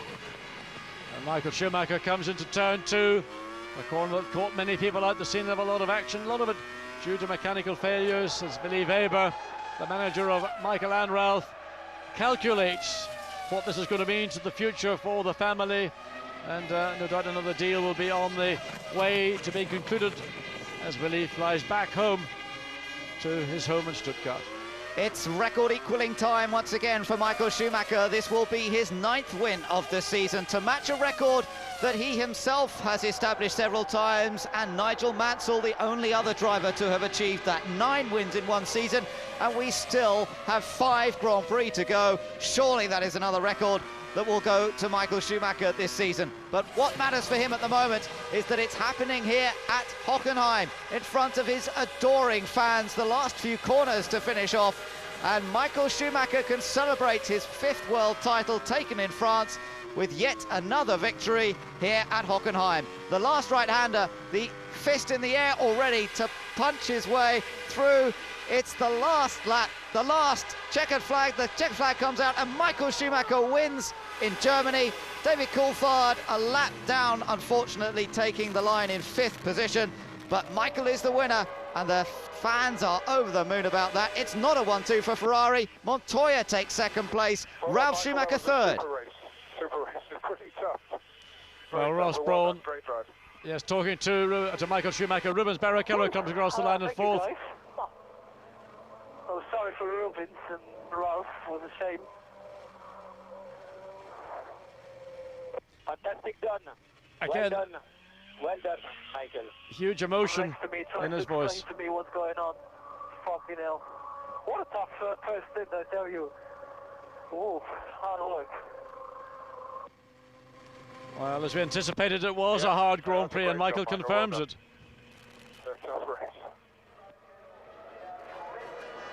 Indeed. Well, the high temperatures and the nature of this track, indeed, making it tough even for the best. Michael Schumacher showing us that even he can struggle sometimes. It was a comfortable victory in terms of time, especially once Ralf Schumacher had made that extra pit stop towards the end. But he was in a battle, particularly in those early stages. Yeah, it's a great race in those first 10-15 laps. And really, no one was quite sure what the strategies were going to be, if anybody was going to try and be very tricky or clever, but it panned out that everybody made 2 stops. But once again, Michael Schumacher and Ferrari, total masters of Grand Prix right now. Yeah, he is the master, and no doubt he'll carry on throughout the rest of the season. So, delight for him, delight for Ferrari. But Williams have made some progress, John. They're much more on the pace with Ferrari in this race than we have seen them in the last few. They've had to do something, because clearly their performance at Magny-Cours wasn't up to their standard, and they weren't able to do anything at Silverstone. It's been tough because they've got a car with certainly an engine the best, equal to the best. Whether it's because of the engine characteristics, whether it's because of the design of the aerodynamics in the car, whatever it is, the Williams team are going to have to work very hard to put themselves back onto par, but they appear to have begun that job here this afternoon. Still not good enough to beat Ferrari head-to-head on merit. Nevertheless, when they go to the next Grand Prix, the Hungaroring, that will be an interesting outing for Ferrari, McLaren and Williams. It gives Montoya 2nd place clear of Ralf Schumacher in the Drivers' Championship. They were to be tied if they'd finished as they had run throughout much of the event, 2nd and 3rd. But now Montoya has a clear advantage, as you say, before they go off to Hungary next time. Michael Schumacher doesn't have to worry about points anymore, although in the Constructors' Championship it was useful for Williams to get both cars on the podium. Just the 10 points maximum, once again going the way of Ferrari, and Barrichello still picking up useful points for Ferrari down in 4th position. So in that Constructors' Championship, Ferrari continuing to pull away. McLaren, Mercedes in 3rd place, of course, still some way behind Williams, and they had a chance to perhaps close that gap up here, but it didn't come together. Renault and Sauber scoring that 1 point for Heidfeld, so they've closed the gap up very slightly once again, but none of the other constructors getting a look in the end. BAR Honda looked to be getting 1 point for Panis, but it went wrong for them. Well, just listening on the Sky Channel to Ross Brawn talking to Peter Windsor and confirming what we saw from that onboard view of Michael Schumacher's Ferrari, that they were suffering from tyres and the blistering that we saw. So really what they were trying to do above all was just consolidate, control, not trying to run away by a country mile as they might like to have done otherwise. He makes his way in, and the flags are flying all around the stadium here in Hockenheim. They are celebrating this man's achievement once again, and having won for Benetton way back in 1995, at last he has another victory to celebrate here with Ferrari. And just also finding out from Ross Brawn that the reason that Rubens had a problem in the refueling wasn't in fact because of the refueling equipment, it was the refueling flap, which should be selected or opened when you select first gear coming in the pit lane. It didn't open, and that was the cause of that refueling problem for Rubens Barrichello. So it usually means you've got to sort of put something in to prise it open, but not ideal. But again, it happens to Rubens. Well, Michael's really pleased about this one. We heard that he felt it was a tough race. He feels as though he's earned it, and it's been a long time since he was able to celebrate like this at Hockenheim. He's put a lot of bad memories of first corner accidents and poor reliability behind him. He's now completed more than a Grand Prix season's worth of races without a retirement, and he can put behind him that non-finish that he had here 12 months ago. And just getting a very quick glimpse at the Williams as well, they suffered from blistering on the Michelin tyre. Yeah, well, certainly there were a lot of stories from that race, but they're the results. Schumacher the winner from Montoya, and Ralph with Barrichello fourth for Ferrari, and solid reliability from both of those two top manufacturers, and indeed from McLaren. It was only the puncture that cost them points for Raikkonen. So Coulthard taking fifth, Heidfeld sixth. Good reliability amongst the top teams, but less so amongst the lower teams. We saw an awful lot of cars out. Only 9 cars finished this race, and that's a little bit of a surprise to me. Might have expected it on the old Hockenheim, not so much on this revised track. And Gerhard Berger again on the Sky Channel, just explaining that they still are a long way away from Ferrari, but you know, they think they've stemmed the issue, and hopefully they can claw back something. But he thinks that it's really going to be next season, and the work that will then go in the development and wind tunnel, and also maybe to some degree within the control of BMW, because they've got this real monster of an engine, and sometimes the engine characteristics are a significant contribution to how a chassis performs. Maybe if they could soften up some of the power delivery and make that a little bit easier, it would maybe help Williams a little bit more. Well, I don't think these guys will all be heading home too soon. They want to enjoy and savour the moment. There is Michael up on the podium. And just listen to that. It's unique in Formula One. You know, there's nowhere else in the world I've been to where you get that support and absolute adoration from the race fans.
The German national anthem and the Italian. Once again, we're getting so accustomed to that this season. For the 9th time, Michael Schumacher has taken victory in 2002, matching his existing record and that of Nigel Mansell's. And, well, maybe next time out in Hungary, it'll be time for win number 10.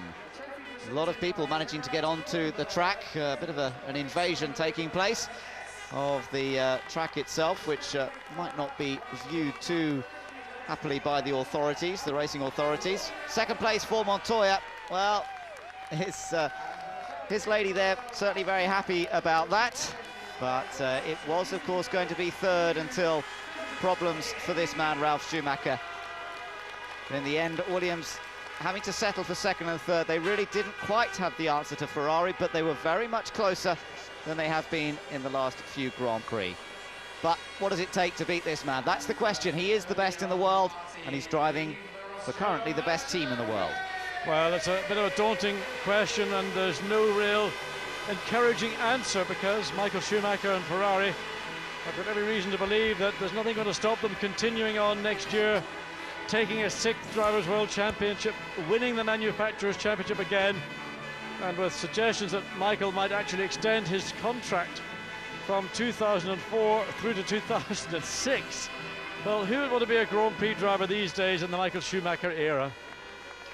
Well, I don't know. I think Montoya and Raikkonen and these guys, they'd all love to have a pop at him. It's just having that opportunity, but I don't think they're afraid of giving him a run for his money, as long as they've got a car capable of doing it. And there, the celebration. Ralph very unhappy, I think. I mean, he's clearly, you can see in his face, disappointed that second place went to his teammate, having been very much the dominant Williams BMW driver here this weekend.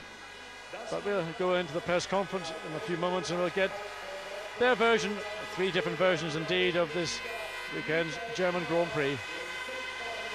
Yeah, well, that's given him a huge amount of pleasure. We saw the relief last week when he wrapped up that 5th title, and this is just pure pleasure for Michael Schumacher this time. The pressure of the championship off him, he could just focus on the race victory, and he's come home with the trophy.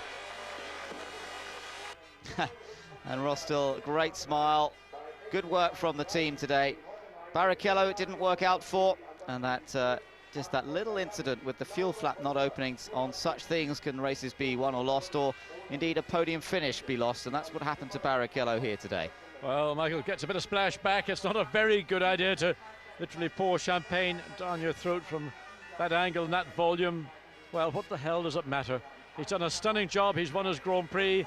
He's done it just the weekend following the tying up of the 5th World Championship, and Juan Pablo Montoya's girlfriend, companion, Connie Fidel, chatting to other friends and guests in the paddock, and she looked pretty happy with that second place for Juan Pablo.